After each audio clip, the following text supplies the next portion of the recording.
Halo, assalamualaikum warahmatullahi wabarakatuh. Berjumpa lagi di channel Pusaka Komputer. Untuk kali ini saya akan melanjutkan pembahasan kita tentang aplikasi desain grafis yaitu Corel. Aplikasi ini masih sangat banyak atau sangat banyak digunakan oleh para desainer desain grafis di dunia, juga di Indonesia ya. Untuk kali ini seperti sebelumnya saya sempat menjelaskan bagaimana cara melakukan instalasi untuk Corel Draw X7. Yang saya gunakan di sini adalah Corel X7 64 bit. Nah, langsung saja kita mulai. Saya buka Corel dulu, Corel X7 ya. Jadi untuk pembahasan kali ini saya akan menjelaskan apa saja yang perlu Anda ketahui pada aplikasi ini ya. Jadi sebelum Anda membuat project ya, entah itu logo, spanduk, banner, atau membuat vektor misalnya, ada beberapa yang harus Anda pahami ya, karena nantinya Anda akan lebih mudah bekerja ketika Anda memahami. Jadi jangan langsung Anda mau buat ini dan itu, tapi pemahaman dasarnya saja Anda tidak tahu. Nah, bahkan seorang profesional desain grafis yang menggunakan Corel itu mereka memulainya dari nol ya. Jadi tidak langsung bisa. Nah, itu yang harus Anda pegang. Jadi Anda harus belajar tahapan demi tahapan. Ya, yang pertama ya tentu saja Anda harus mengenal dasar-dasarnya. Oke, langsung saja. Nah, setelah Anda buka Corel dan dihadapkan dengan fasilitas seperti ini, yang Anda pilih adalah new document atau artinya dokumen baru. Kalau tidak dimunculkan ini artinya langsung dokumen baru ya tidak masalah. Nah, untuk saat ini karena kita ditampilkan ini berarti kita pilih new document. Nah, setelah Anda klik new document, Anda dihadapkan atau Anda akan melihat tampilan new document seperti ini. Apabila Anda tidak ingin menampilkan ini, Anda pilih don't show this dialog again ya, atau do not show this dialog again. Nah, tapi karena saya butuh ini, maka saya tidak memberi checklist ini. Nah, di sini memberikan keterangan tentang dokumen yang akan kita buat seperti name, preset destination, kemudian size-nya, width-nya, kemudian unitnya menggunakan inci, height-nya, tingginya. Ini karena menggunakan inci maka width dengan height-nya menggunakan inci. Nah, tapi bisa kita rubah nantinya ya. Saya oke saja. Nah, inilah tampilan awal dari Corel Draw. Jadi nanti kita di sini akan bekerja mulai dari pembuatan logo, spanduk, dan lain-lain. Nah, apa saja yang perlu Anda pahami di sini? Oke, yang pertama itu ada menu, mulai dari menu file sampai menu help ini. Nantinya menu ini akan sangat bermanfaat ketika kita membuat project ya. Kemudian saya sebutnya ini toolbar ya. Jadi ada namanya toolbar. Toolbar ini nantinya digunakan tentu saja seperti aplikasi-aplikasi lainnya, seperti kita membuat file baru, membuka project atau file yang sudah kita simpan, kemudian menyimpan, ekspor import, dan seterusnya. Kemudian ada toolbar berikutnya, yaitu toolbar pengaturan lembar kerja. Ini nanti kita akan bekerja pada lembar kerja. Yang aktif itu adalah letter biasanya, kemudian ukuran lembar kerjanya, kemudian orientasinya landscape portrait, kemudian ada unit. Nah, unitnya ini atau satuan ukurnya ketika kita menggunakan Corel itu ada di sini ya. Nah, biasanya kita bisa merubah pada bagian ini. Kemudian yang berikutnya ada toolbox. Nah, toolbox ini yang akan nanti kita gunakan ketika kita membuat project atau membuat spanduk dan lain-lain di Corel. Kemudian ada lembar kerja. Nah, ini lembar kerja ini, ukuran lembar kerja itu biasanya disesuaikan dengan apa yang akan kita buat ya. Nanti saya jelaskan lebih jauh. Jadi ini adalah lembar kerja. Kemudian ada namanya toolbox ya.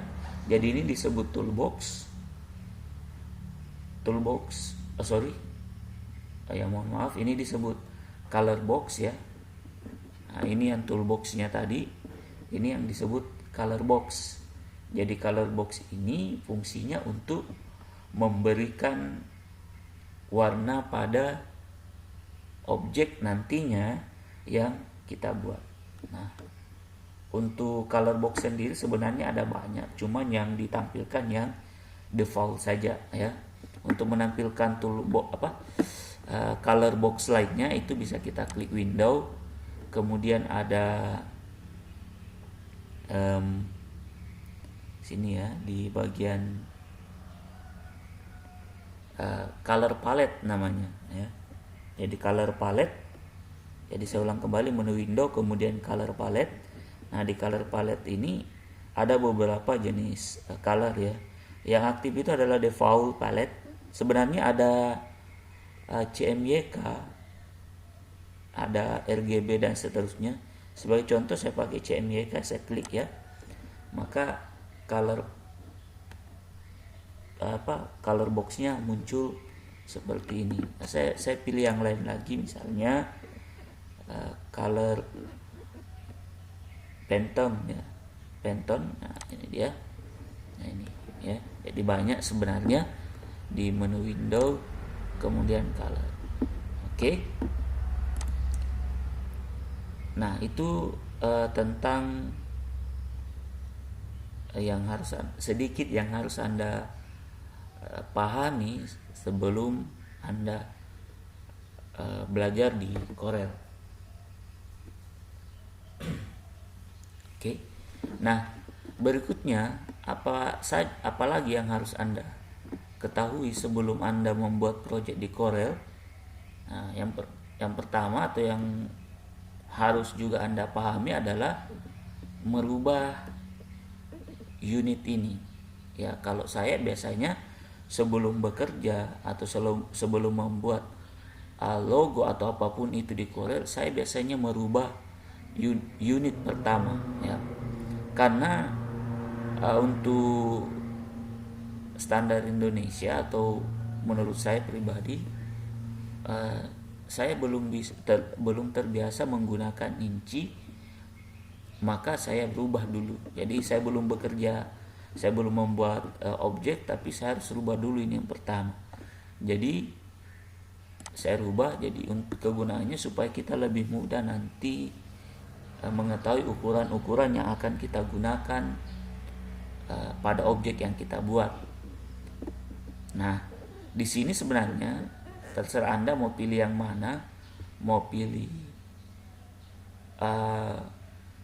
milimeter, sentimeter, meter atau kilometer ya.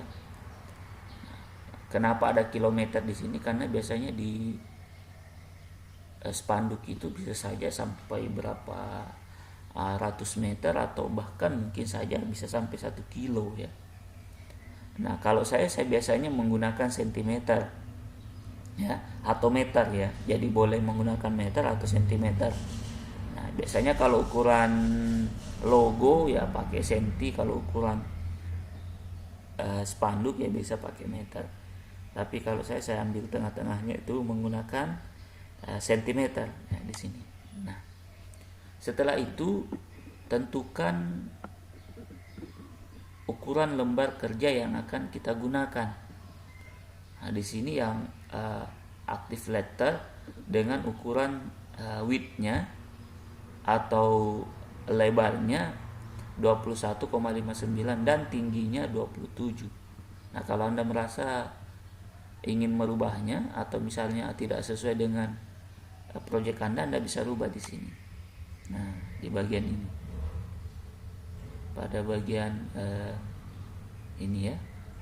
Nah, tapi kita juga bisa mengatur secara custom atau bebas. Misalnya saya disuruh membuat spanduk dengan ukuran 3 meter panjangnya, kemudian tingginya 1 meter. Nah, ini bisa Anda rubah di sini ya tanpa mencarinya di bagian sini, karena di sini tidak ada ukuran 3 meter kali 1 ya. Jadi di sini kita rubah manual ya. Nah, caranya misalnya kalau 3 meter ya saya pakai 300 di sini. Kenapa? Karena saya menggunakan satuan ukur inci. Incinya tidak usah diketik ya. Secara otomatis ini sudah membaca atau sudah aktif atau defaultnya inci. Kemudian di sini kita rubah menjadi 100.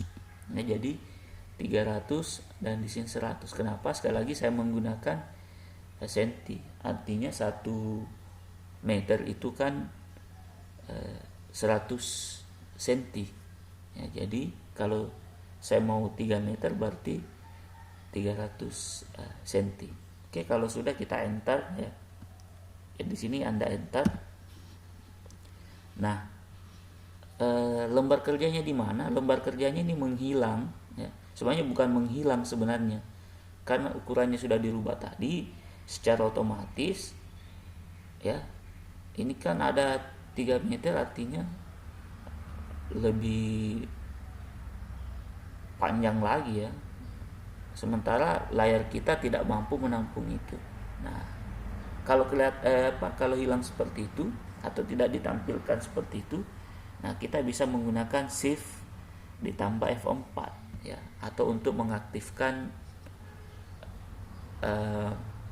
atau menormalkan lembar kerja ya. Jadi shift ditambah F4 untuk menormalkan lembar kerja seperti ini. Nah, inilah ukuran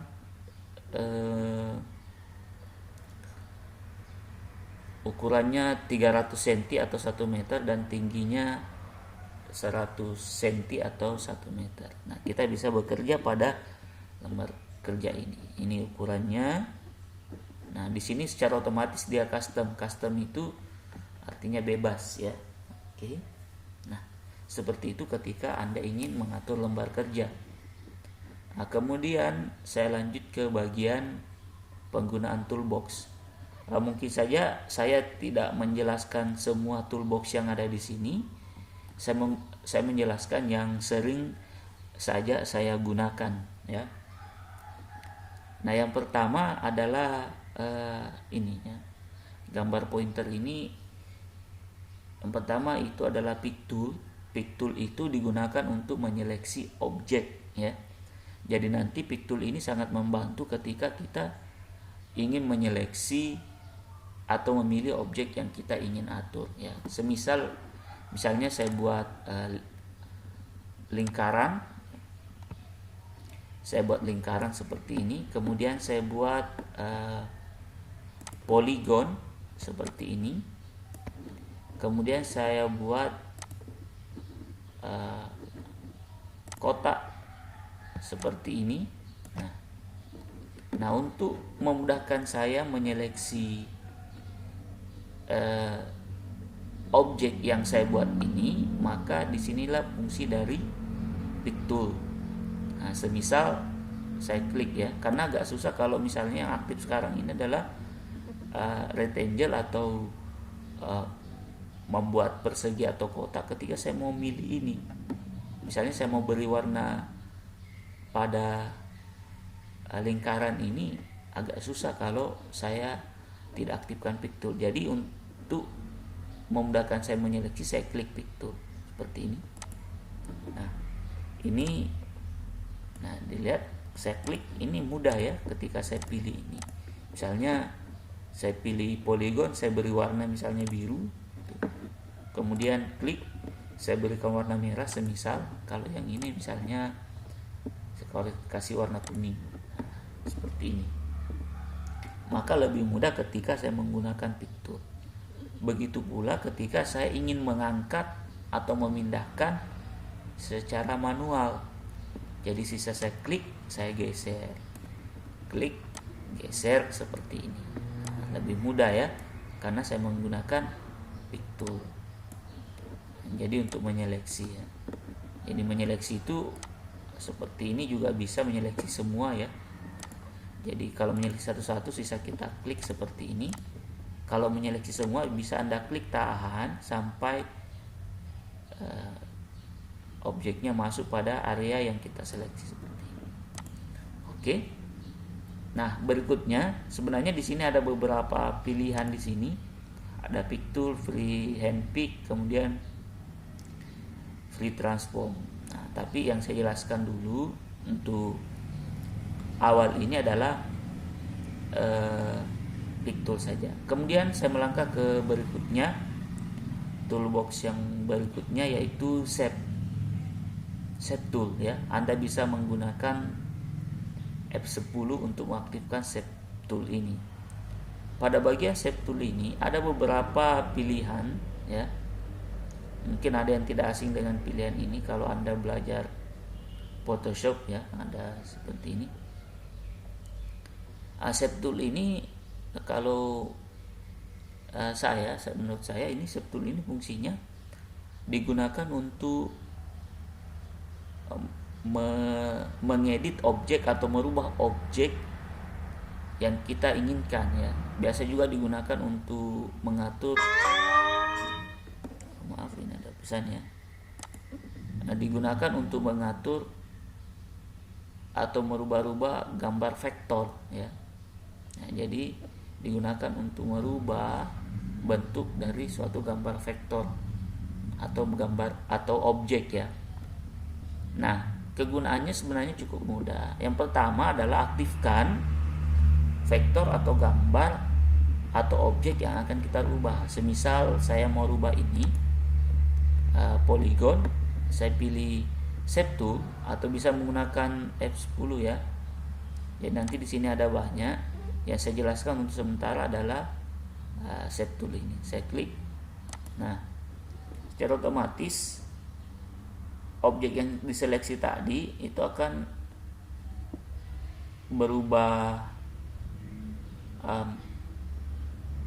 di bagian sisi-sisinya akan ditampilkan titik-titik ya, seperti ini. Nah, ini yang digunakan untuk merubah. Misalnya kalau ini saya tarik seperti ini, Anda lihat ada arsilan atau garis putus-putus, saya lepas, modelnya akan berubah seperti ini. Nah, seperti ini ya. Oke, dia akan berubah sesuai dengan cara menarik dari shape tool ini. Jadi Anda bisa menariknya sesuai dengan yang Anda inginkan. Nah, seperti ini ya. Ini tadi dari gambar polygon sehingga berbentuk seperti ini. Kemudian, nah, kalau Anda klik ini, nah, misalnya ini kan kotak bentuknya sudutnya lancip ya, atau ya runcing. Nah, kalau kita mau rubah menjadi agak sedikit tumpul, nah, ini caranya seperti ini. Nah, kalau yang untuk lingkaran biasa digunakan seperti ini. Nah, itu dia.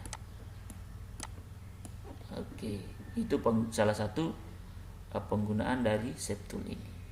Dan masih banyak lagi penggunaan shape tool ini, nanti akan saya jelaskan di materi-materi atau pembahasan-pembahasan berikutnya. Kemudian yang berikutnya ada crop, ya, crop tool. Di crop tool ini saya akan menjelaskan 3 tools, ya. Nah, yang pertama adalah crop itu sendiri, kemudian ada knife atau pisau, kemudian eraser atau penghapus. Ini untuk eraser bisa Anda tekan pada keyboard, yaitu huruf X. Oke. Nah, ini ya. Nah, untuk crop itu sendiri pasti Anda sudah mungkin pernah dengar atau mungkin pernah menggunakan di aplikasi-aplikasi lainnya yang sejenis dengan Corel lah, seperti Photoshop, Adobe Illustrator dan sebagainya. Nah, untuk crop sendiri yang pertama adalah aktifkan gambar yang ingin di crop atau dipotong. Kemudian Anda klik crop seperti ini, kemudian Anda crop bagian yang akan Anda ambil. Jadi di crop bagian yang akan Anda ambil. Kemudian setelah Anda sudah mengcrop pada bagian yang akan Anda ambil, supaya ini terpotong, maka Anda klik 2 kali pada seleksian crop itu. Nah, klik 2 kali seperti ini. Maka yang dimunculkan atau yang Anda ambil adalah bagian yang Anda crop tadi. Ya, cukup mudah ya. Kemudian yang berikutnya adalah knife. Knife itu kegunaannya untuk memotong objek menjadi 2. Ya, kalau crop tadi mengambil bagian objek yang kita crop, kalau yang knife adalah memotong objek menjadi 2 bagian yang terpisah. Ya. Nah, saya akan coba memunculkan objek. Misalnya saya cari objek yang saya potong ya. Misalnya ini. Saya ambil yang gambar ini ya. Ini agak kecil karena ukurannya meter ya. Jadi kayak titik saja. Ini saya perbesar. Cara memperbesarnya ya. Saya rasa Anda sudah biasa mengklik seperti ini, bagian titik bloknya ya. Ini titik bloknya kita perbesar seperti ini. Misalnya saya kasih warna merah misalnya. Misalnya kita mau buat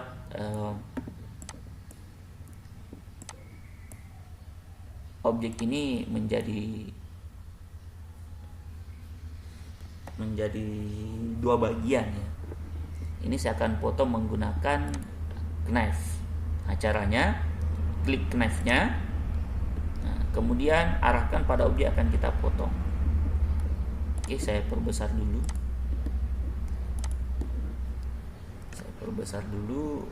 Ini tampilannya supaya kelihatan ya. Saya klik knife, saya arahkan pada area yang saya potong, misalnya di bagian sini. Nah, untuk memotongnya sendiri menggunakan teknik seperti ini ya. Jadi saya sebutnya pisau ya. Pisaunya ini atau knife ini harus dalam posisi tegak seperti ini. Nah, jadi harus pas. Kemudian kalau sudah, kita klik tahan, kemudian kita gerakkan sampai objeknya ini terbelah. Semisal seperti ini. Nanti dilepas pada area yang midpoint ini. Nah, kalau sudah terpotong jadi 2, lepas. Nah, objek ini sudah terpotong jadi 2 bagian. Untuk membuktikannya, saya klik pick tool. Jadi ingat, selamanya pick tool ini Anda gunakan untuk menyeleksi objek. Nah, ini ya kelihatan ya. Saya kalau enggak terlalu kelihatan, saya klik, saya geser sedikit. Nah, seperti ini. Gambarnya sudah kelihatan. Oke, saya coba kasih garis ya. pertebal garisnya seperti ini. Oh, masih kurang tebal, pakai yang 8 lah supaya agak tebal. Nah, ini dia.